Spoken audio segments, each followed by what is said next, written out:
So we're going to take a look at our last type of concentration calculation. We've seen a glimpse of this before, but we're going to look at dilution. And just by way of reminder, let me draw you a couple sketches of what happens when you dilute a solution. Diluting is adding more solvent. So we could say that this is my before solution. In my before solutions, I'm going to have a high concentration and a relatively low volume. So small amount of solution, and then I've got some solute particles in it.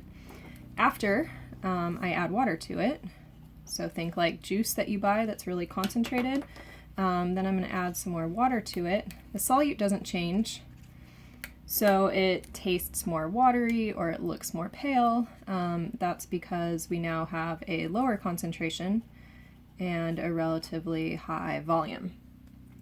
So anytime a dilution happens, we're looking for the concentration to drop and the volume to increase. So let's go here. The other thing we're going to see, this is our equation, just to remind you, C1V1 equals C2V2. This would be the before, the C1V1. This would be the after, C2V2. And you'll always see in these problems that there's two volumes. So as I'm reading through a problem, what is the concentration of a solution formed by diluting 20 mils of a 4 molar glucose solution to 200 mils.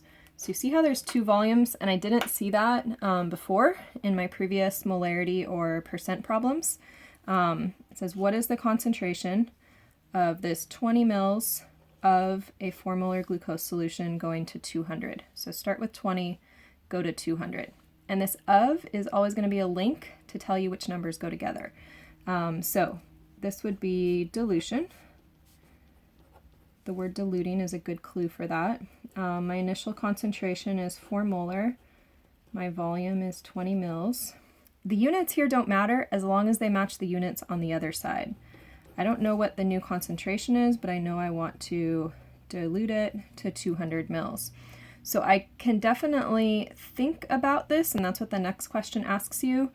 As I go from 20 mils to 200, 20 to 200, I'm expecting that my concentration is going to decrease as my volume increases, because that's always what happens. When I solve for this, I should see that is true, and my answer comes out to 0.40 molarity glucose. So my new solution is 1/10 as concentrated as the original one was. And that makes sense, because I started at 4 and I went down to 0.4. My concentration should drop. If I want to sketch that out, just to kind of match the pictures that I had up here, this would be my before and then my after. So I would start with, say, 20 mils of solution and some solute in there. And then afterwards, I would fill it up to 200 mils.